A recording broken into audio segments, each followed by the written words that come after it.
Chapter 16. The Morning Zone.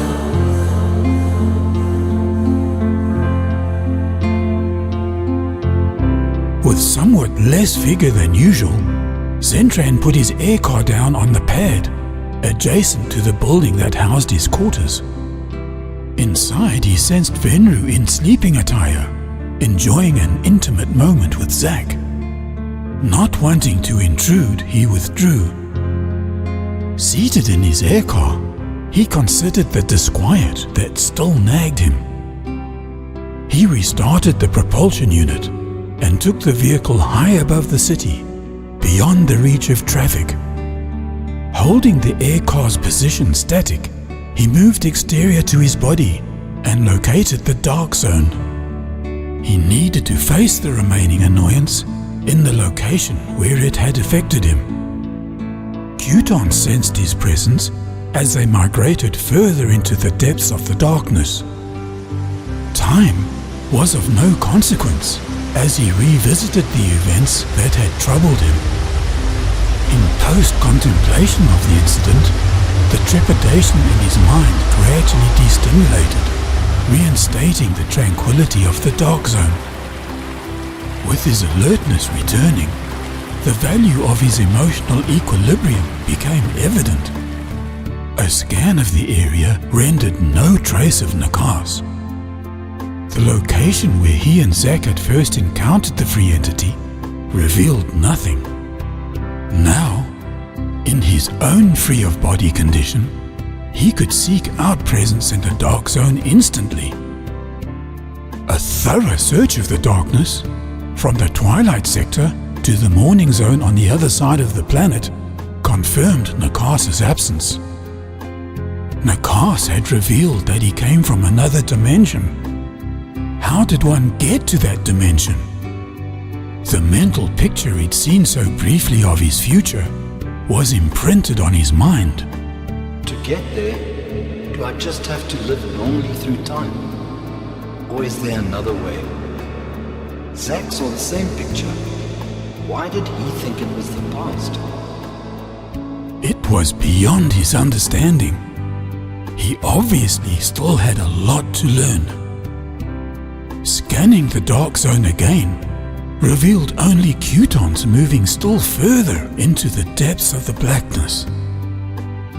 Another presence presented itself. Not that of Nakas, but Zak. Thought you might be here. You never tire of this place, do you?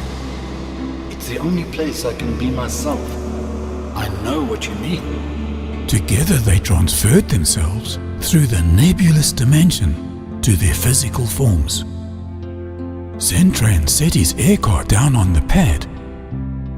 Outside his door, Zak let him in before he knocked and smiled. Venrue noticed, thinking she'd missed something, but dismissed the thought. Zak sensed a change in Zentran. Is something wrong? There was, but it's okay now. Turning to Venrue, he changed the subject. How are you liking your stay in the twilight sector? It's very prestigious and modern, but quite unlike what I had imagined. It seems to lack character. You're right. It's probably the artist in you that notices it more acutely. You would be wise not to mention that observation to anyone else, though. Venrue wondered why Zentran didn't qualify his statement. I presume you haven't played any music since you've been here. Don't you miss it? Oh, I do. What do you say, Zak? Let's take your young lady, pick up Phora at downtime, and show Venrue more of what Delta 4B has to offer. She'd love a trip to the club in the morning zone, don't you think? Yes. And it can get quite lively there. Zak's eyes met Venrue's. The Morning Sun Club in the morning zone would be a great place for you to visit. Zak and Zentran were thinking about the Tranorian theme and the Tranorian waiters at the club. They kept this as a surprise for Venrue, who'd grown up on Tranor in the family that had adopted her. You'll love it there. They arrived at Phora's apartment shortly after she'd come off duty. She was tired, but she didn't need much encouragement to take a trip to the Morning Zone, especially the Morning Sun Club. In the air car, Venrue inquired, Will we travel through the dark zone or across the daylight area? It would be quickest through the dark zone, but people can't go that way. Zak knew he shouldn't have mentioned this before he'd finished the sentence, but being careful had never been an attribute of his. Why not, Zak? Ooh, the dark zone sounds so ominous. Knowing Venrue, her question was predictable. Phora and Zentran looked at each other and waited for Zak's explanation with interest. Well, it's a superstition the local people have, and the council plays upon it. The only thing to fear is one's own fear of it. But if we took that route, we'd be monitored. It's one of the council's methods of weeding out non-conformists. Those apprehended are subject to correction. The procedure inhibits personality, and the results are more obedient subjects. The lack of character you've noticed in the society bears witness. No one said anything, while Venrue tried to absorb the concept. What fear do people encounter in the dark zone? Zentran stepped in, not wanting the conversation to venture too far. Just silly superstition, I guess. But what would happen if someone visiting this planet didn't know about the superstition and went through the dark zone? The council would still condition them, regardless of their ignorance. Deprogramming can be subtle, and changes in personality attributed to the accepted belief in the evil of the dark zone. The Morning Sun Club, situated at the furthest point from the Twilight Sector, was something of a showpiece. Council headquarters on the opposite side of the planet allowed the locals a little less suppression. Interplanetary visitors provided an atmosphere more in keeping with Fraxon on Delta 2. No expense had been spared in building and maintaining the club's image. It catered for conservative clientele of the upper class. The approach to the club was along a wide path of translucent white stone. Its matte finish gave it elegance without gaudiness. The path wound its way through an authentically constructed tropical jungle. An invisible forescreen above the foliage served to contain exotic birds and wild animals brought in from planets beyond the Confederation. Magnificent creatures, selectively bred for generations in captivity, were true to their original species.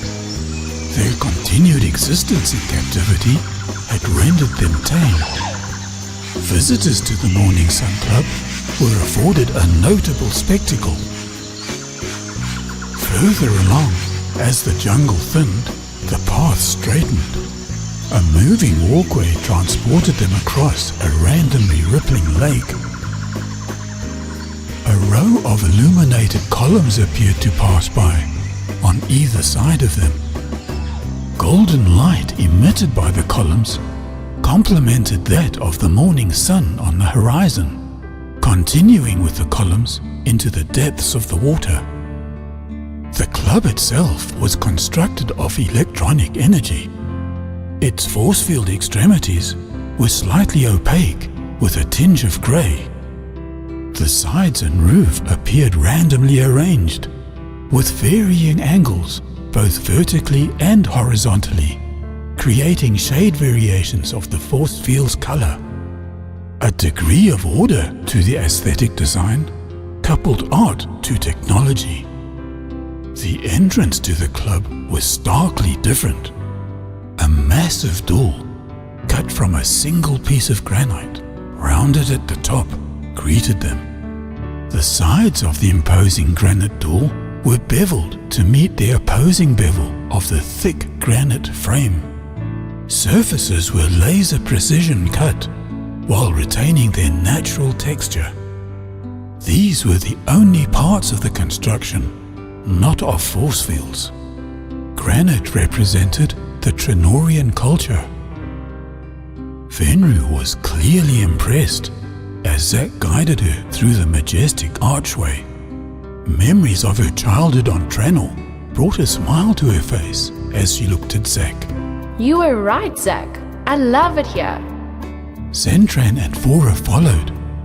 An outing to the Morning Sun Club was an experience to savor, especially with an interplanetary visitor.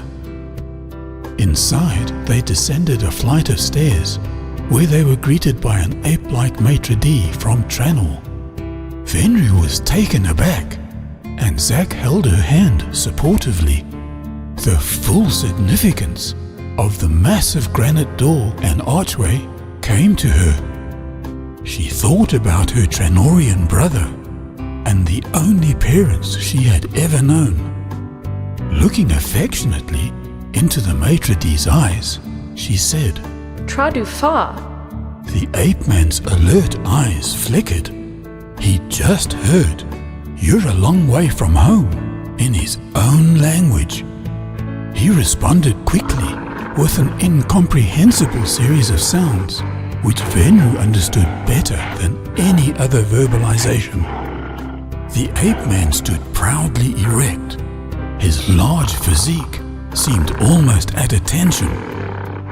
Finishing a verbal exchange with Venrue, he turned his head, set on a powerful neck, to meet the gaze of Zak.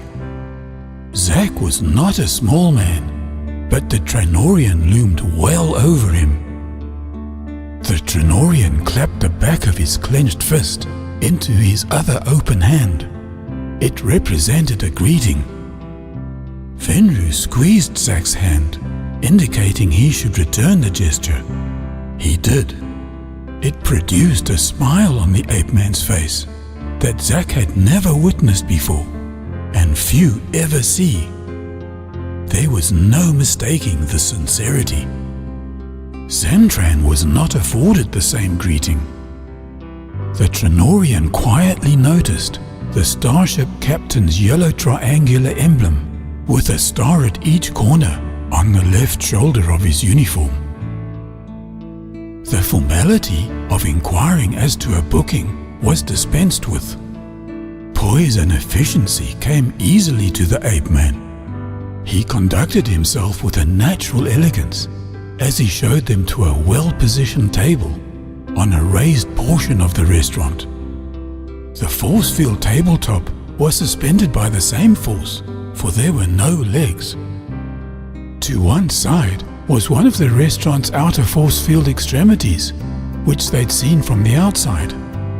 With the restaurant being built on the lake floor, most of the seating area was situated below the outside water's surface. The lake lapped up against the force field wall next to them. Above the water, the jungle at the far side of the lake was illuminated by the brilliant morning sun. Next to the jungle, on an expansive lawn, exotic birds ostentatiously displayed their colorful plumage. Lowering their line of vision, the underwater splendor below the surface of the lake gave a view of fish abounding in their own paradise. They'd been sampled from galaxies near and far. Zentran, Zak and Phora had witnessed it before, but never from the privileged vantage point that Venrue's introduction had allowed. Venrue, for whose benefit they'd come, was stunned. It's tremendous, Zak. She whispered simply. Glancing across to the center of the restaurant, she examined an oval stage upon which a Votron stood. Zak followed her gaze and felt her interest. As she turned her head back to look at him, her eyes were filled with the wonderment of a young girl. An efficient Tranorian waiter took their order for refreshments. He addressed Venrue in Tranorian, inquiring how she liked the club. He obviously took pride in his place of work. Venrue replied that she was enthralled by the surrounding jungle, the lake, and the club. Especially, she pointed out, with a large granite door and archway at the entrance, reflecting the architectural culture of his home planet.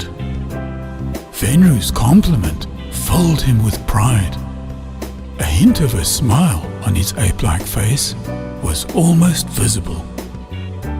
Service at the Morning Sun Club was always good, but on this occasion, their elevation to celebrity status inspired an even higher degree.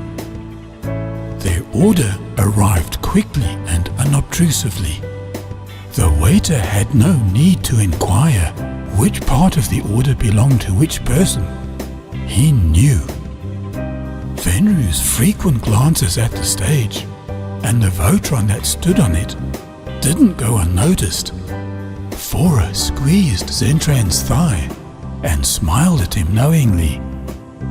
The resident musician appeared on the stage and began preliminary setups on the instrument's computer.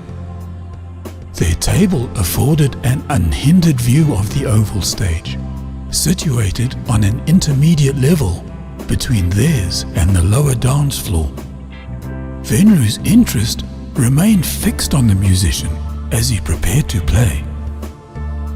He was a competent musician, worthy of his position in such an establishment. The two couples walked down to the lower level and danced. The morning sun that would last forever was one of those rare occasions when the misfortune of the Confederation under the control of the Council seemed far away. Phora's lithe figure moving up against Zentran's sent shivers through him.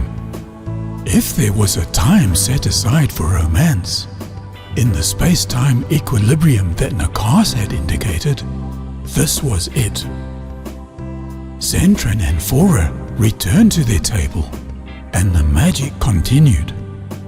Conversation was dispensed with, as their thoughts flowed back and forth, uninhibited like the ripples on the lake.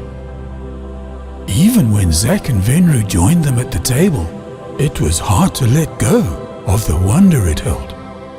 Zak didn't disturb their moment, and Venrue didn't mind the silence as she listened to the fine musician. Presently, when their connection subsided, Zak took the initiative. Let's have a dance, Phora. I've never had the pleasure before. Zak stood up, not willing to take rejection. Phora smiled at him and turned to Zentran. Zak's right.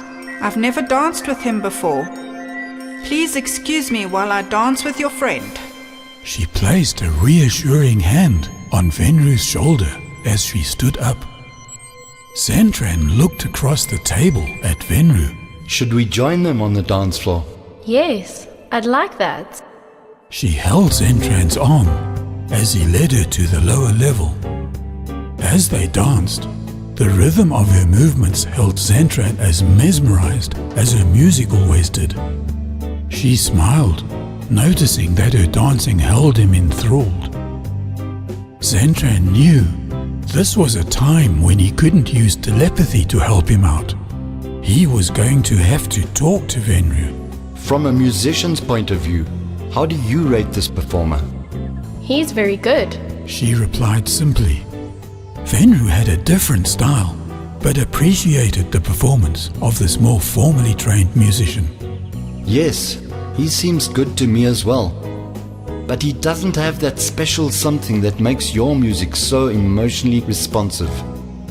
What do you think the missing ingredient is? I don't know. Perhaps it's the audience.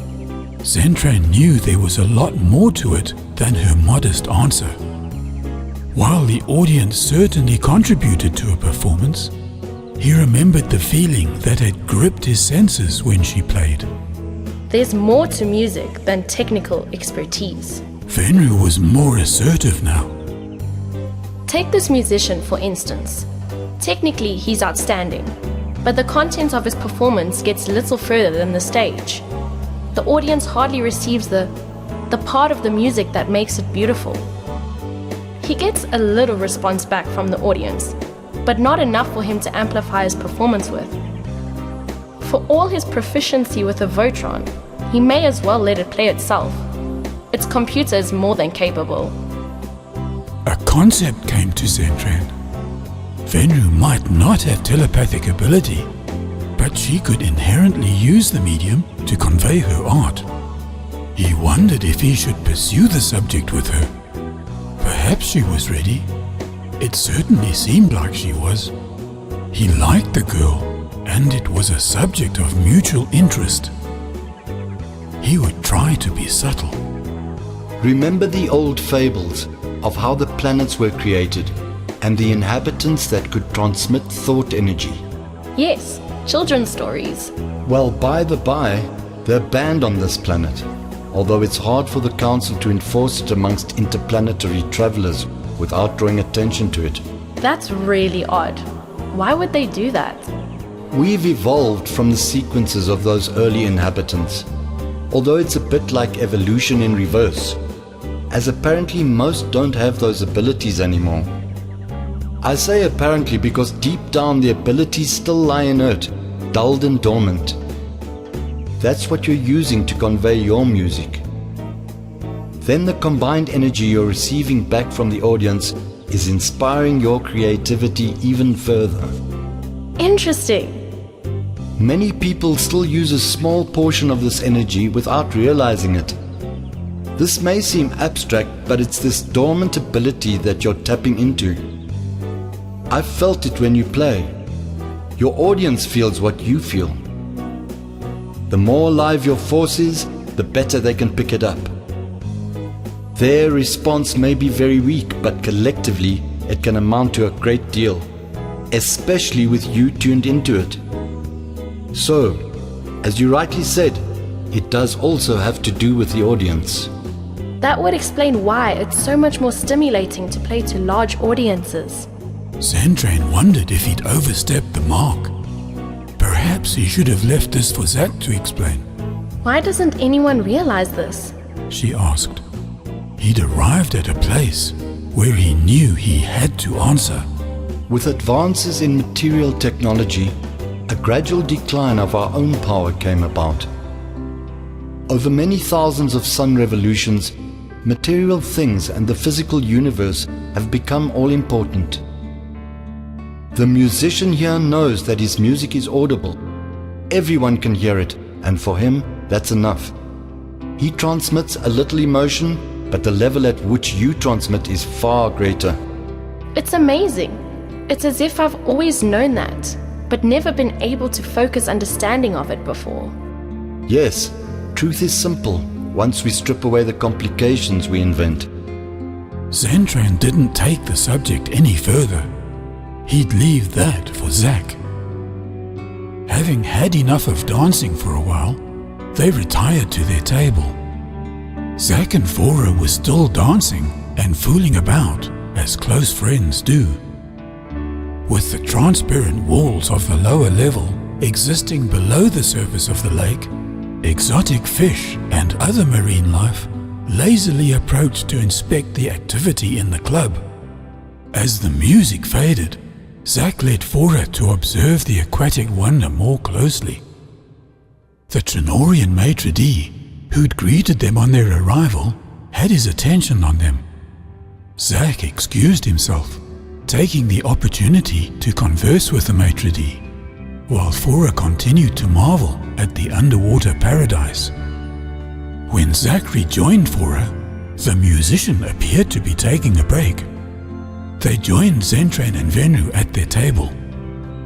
An announcement was made in the club, which came as no surprise to Zak. The Morning Sun Club would like to welcome Venrue to our planet Delta 4b. Venrue is currently playing in clubs in the entertainment area of Fraxon on Delta 2. We at the Morning Sun Club extend an invitation for you to play some music for us, should you feel so inclined. Zak, you terror, whispered Venrue. Zak looked at her and smiled. I know the outing wouldn't be complete for you if you didn't perform, and we'd all love to hear you play again. Yes, I'd like to play, but this place is so formal. She remembered her conversation with Zentran on the dance floor. Well, just enjoy yourself. We're all here for you. The staff know you grew up on their planet and can speak their language. They're just as keen to hear you play. Venrue's bout of nerves subsided. She noted many Trinorian eyes fixed on her in polite acknowledgement. She strode confidently towards the oval stage. Zak watched her go down the stairs, cross the dance floor, and climb the stairs to the intermediate level where the Votron stood.